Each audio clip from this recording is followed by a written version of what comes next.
And of course, with those lines there, it's definitely about vampires. Yeah. And with the sprinkling of Jesus. Yeah. Yeah, always.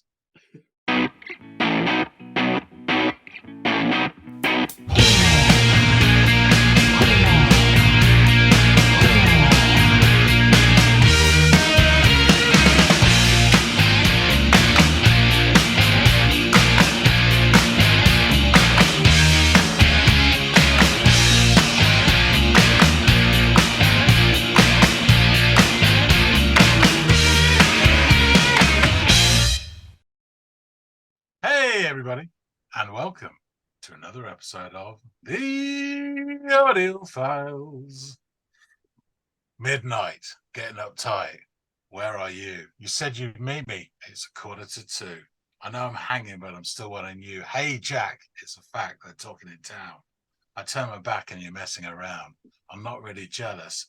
Don't like looking like a clown.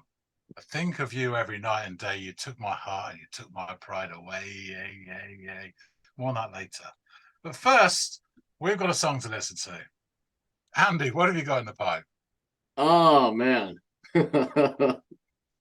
Are you I didn't want to answer that question the way my brain wanted to upon hearing the question. So the band The Twilight Sad, are you familiar with them? Yes. No. Are you familiar with their track I Became a Prostitute? I can't say hand on heart that I am not. I don't think I am. I've got 2 albums by them, and there's one I've listened to more than the other. So Nobody Wants to Be Here and Nobody Wants to Leave is the one I quite like, and It Won't Be Like This All the Time is the one which was concert. And I don't think it's on either of those albums. I think I'd have remembered if it was. No, and I'm surprised because that's neither their what you have are neither their first or second album. So I can't say how I stumbled across them or how I even got them.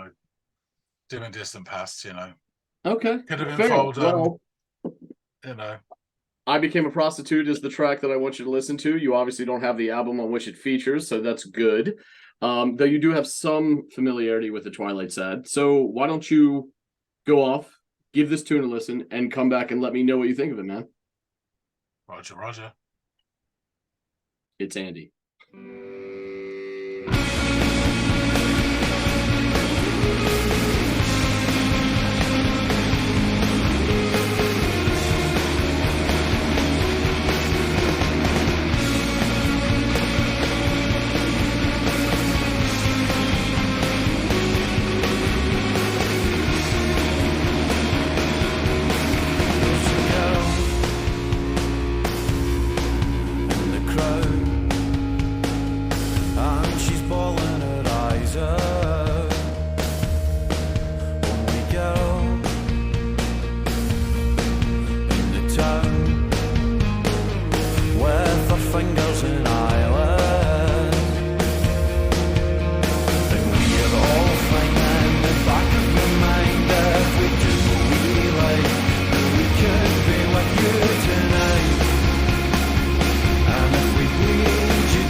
This is a great beginning. From what I remember, this sounds a little bit heavier than the stuff I've heard of theirs. So I guess they've kind of distilled or refined their sound.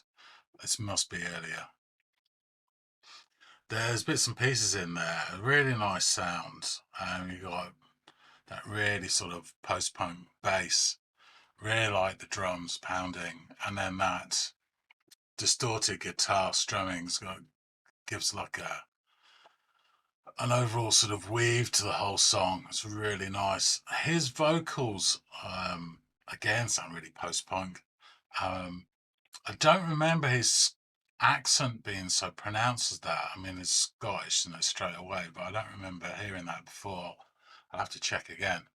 But I'm really digging this sound. It has got a retro sound to it, but I really like it a lot. Let's see how it goes. All your time, and if we bleed you dry, bleed you dry, we're taking half your time, and if we bleed you dry.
Stop there just a sec. I'm really enjoying this so much. I don't want to spoil it. It's transporting me to their world. I really like this. I am struck though by, I said this before recently, but it's amazing how much Interpol and their influences have influenced music. But there's a lot of that in this, which I love, and that bass line, hooky, etc. Yeah, it's really nice. It comes in waves at you, which I've always liked music like that. And so there's sonic waves coming at you. But that little breakdown there is very sort of Interpol-y. So I'll just drag it back a wee bit. I'm not catching too many of the lyrics. I'm hearing most of the words, but particularly the ends of the lines. It's kind of rounding off the words, so I don't quite catch what it is, but Andy will fill me in. But yeah, really liking this.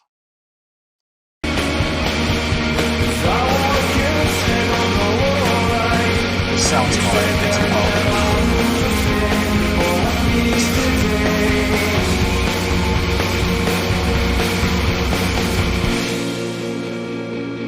This does.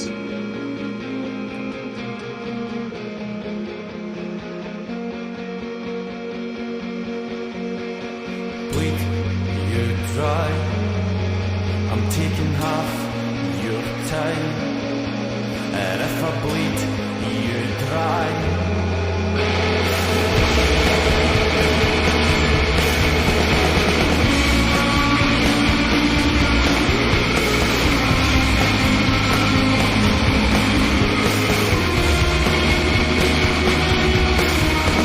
Love those guitars.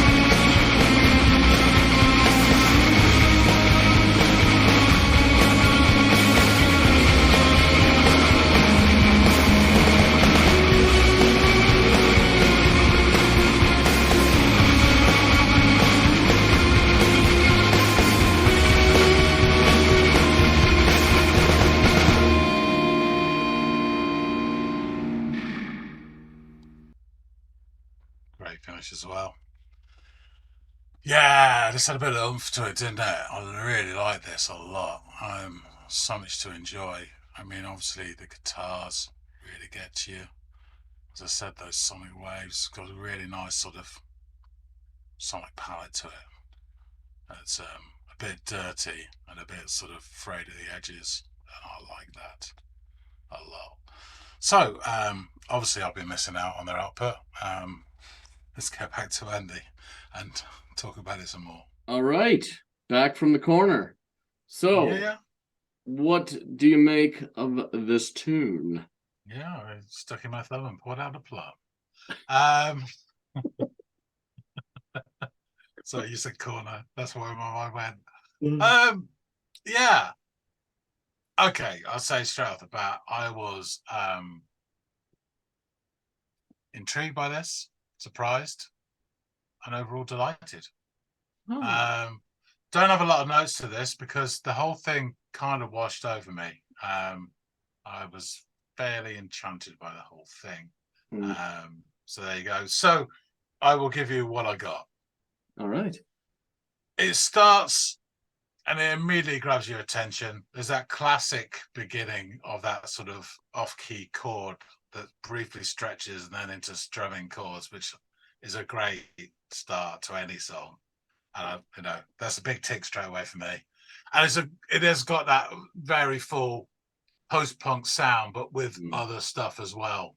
So that bass, the bass I'm talking about, pounding drums, which sound really cool. And that, above all, that distorted guitar strummed furiously, like it's been a naughty little boy. Yeah, it's like it owes him money. He was going at that thing so hard. And that provides like the overall blanket for everything else to hang on to. Now, from an unreliable memory, this seems to me, because I've not listened to it in a while, but this seems heavier and more sort of forthright than the output I remember by Twilight Sad. So I immediately had the impression this is an earlier work. And I guess they've refined their sound over time, as bands do. Yeah. I also do not remember at all the singer having such a strong Scottish accent. I mean, it's not, unintelligible, but it's just there that he is clearly Scottish. And I don't remember that on the stuff I listened to. Again, I have to revisit it because it's probably blindingly obvious. Yeah. And I was doing something else at the time. But yeah, so however, after about 2 lines of him singing, I'm fully in. As the Canadian hunters say, this is totally my kind of kayak. And I had a feeling it was. Yeah. So I only caught some words for the first part of it, and these are little snatches of lines, but it sounded like he repeated, or very close to repeating, the same sort of verse or section of phrase again and again. So I heard these things again, but there's something about, so there's a girl in the crowd, and then there's a striking bit. He says something with fingers in eyelids. And then they're talking about the back of the mind, we could be with you tonight, and then if we bleed you dry, which he sang quite a bit. Doesn't make any sense to me yet, but all indicators point towards a very fun evening out on the tiles. So as he's singing, at the bleed you dry, it drops down. And when it does, you get tiny little odd squeals and noises in the background, which I really liked as well. And it sounds, and I've said this before quite recently, I'll probably say it again, it's quite Interpolish. And again, that's not just detriment. I liked it. And then you get this massive chorus. So you get this nice light shade. And this chorus for like 3/4 of it could easily nod its head over the garden fence to aforementioned New York indie rockers quite easily. There's a really nice, and there's a like a line which that takes a different sort of term, which doesn't sound into Polish. And I'm not saying it's a copy. I've said this so many times recently. It's kind of its thematic of that sound, but again, it's their own thing, and it's all about for it. I think it's really, really cool. There's a nice sort of quick fire, very small drum fill that takes us into the next verse. At this point, I'm loving the guitars and the drums in particular. The transitions to the other parts as it goes along, with a fuller guitar sort of come in waves, slapping the inside of your head sonically, which, like, you know, proper shoegaze should. And this has got elements of that in it, but with the, you know, with the post-punk mix and the other things as well. So again, gives it that sound, which is great. So there is then an extreme interpol warning at 4 minutes 20, where it drops down completely, and it's just superb. And then the build up with that distorted note that bleeds into the full crash of the guitars is brilliant. And then it just hits you wave after wave, and it rides it all out to that final withering note, which is another great way to end a song as well. Yeah, this had a bit of oomph to it, which again, I don't recall from the other stuff it is to being as muscular as this. And I really, really like this. There's something. Oh yeah, and the other thing was there was something quite Edvard Munch about the thumbnail, which again just ticks another box for me. I found it really cool. So yeah, really, really like this. And it kind of took me over for however long it was, and I couldn't even tell you if it was 3 minutes, 5 minutes, or 10 minutes. But yeah, I was there in their world for however long it lasted. Awesome.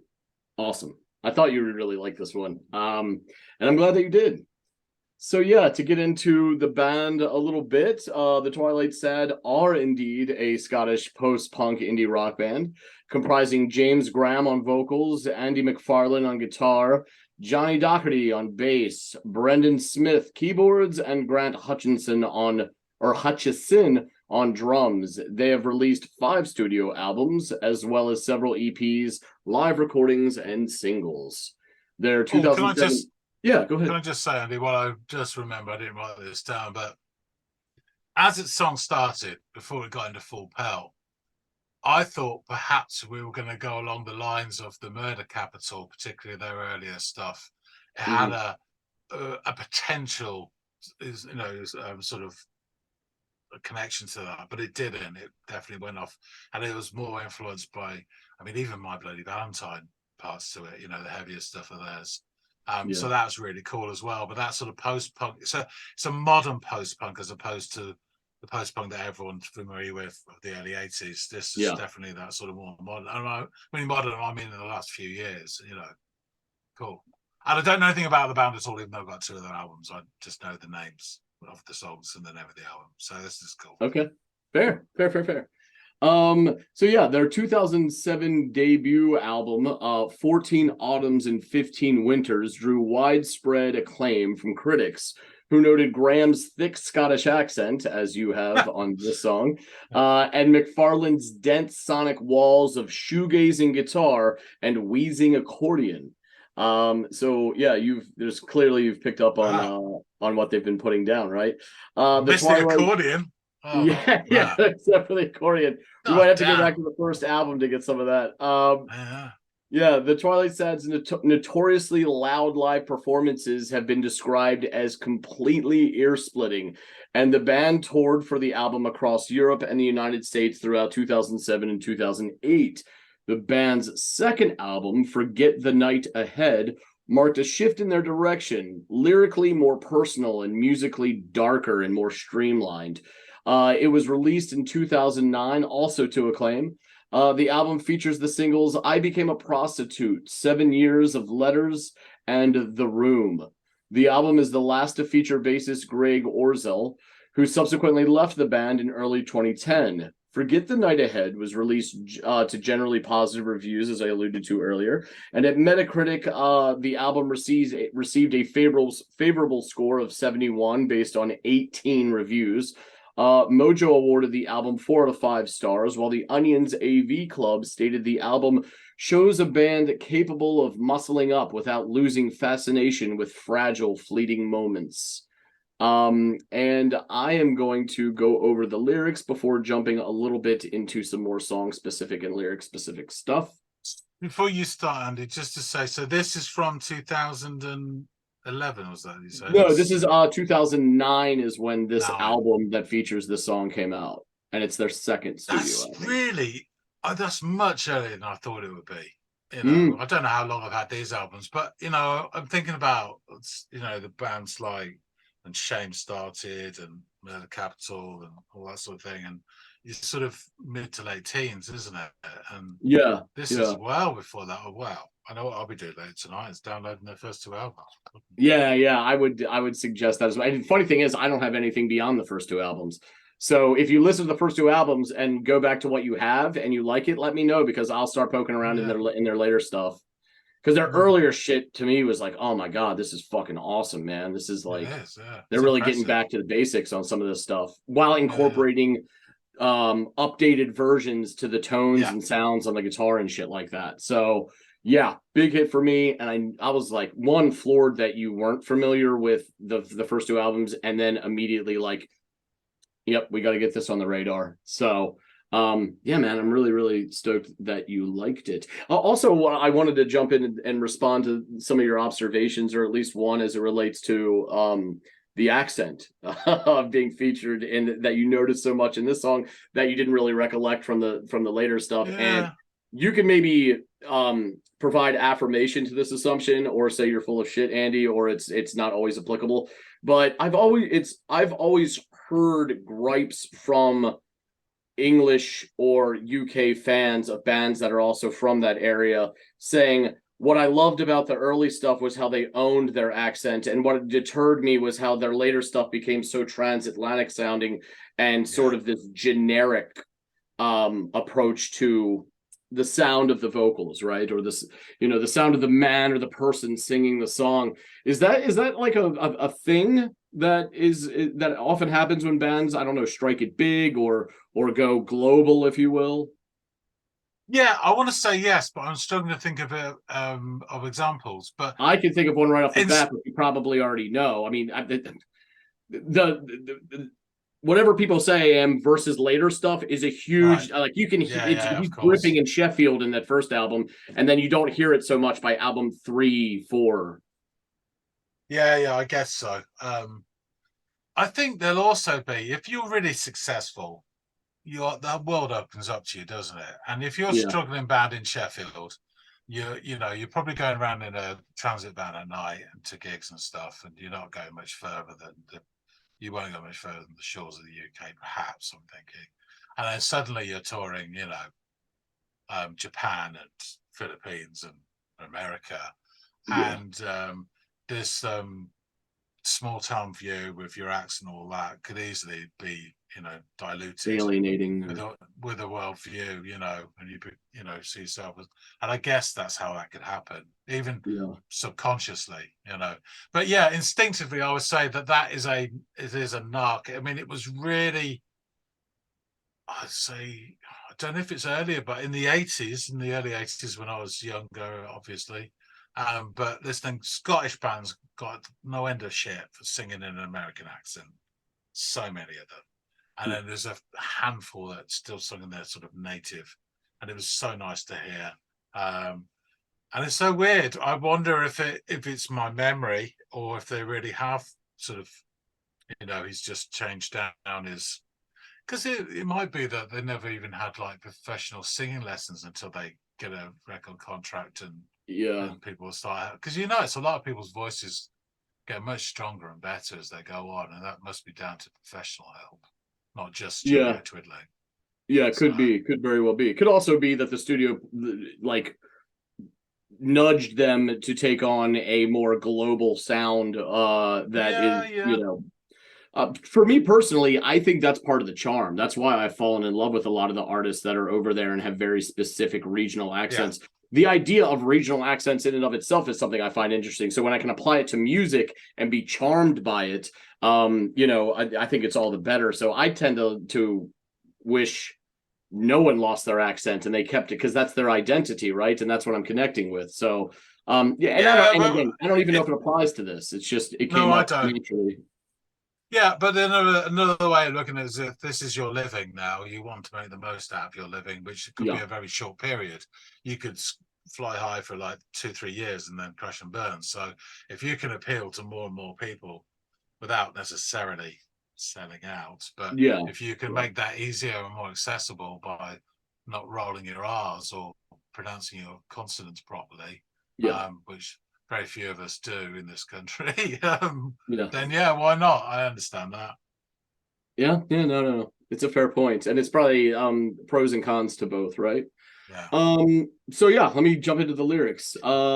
There's a girl in the crowd and she's bawling her eyes out. Only girl in the town with her fingers and eyelids. And we're all fine in the back of your mind if we do what we like. Then we could be with you tonight, and if we bleed you dry, and we're all right in the back of our minds if we do what we like. Then we could be with you tonight, and if they bleed you dry, taken half the tide, taken all your tide, and if we bleed you dry, bleed you dry, we've taken half your tide, and if we bleed you dry. You are the bearer of a womb without love. You could have had it all. Is that yeah, I know that's a heavy line. Is that what you said? Is that what you said on a low ride? You said in your hands you'll stay all with me today. You are the bearer of a womb without love. You could have had it all. Is that what you said? Is that what you said on a low ride? You said in your hands you'll stay all with me today. There's a hand in the till still believing what she sells.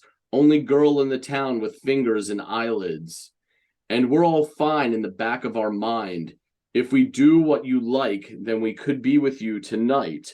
And if they bleed you dry and taken half the tide and taken all your tide. You are the bearer of a womb without love. You could have had it all. Is that what you said?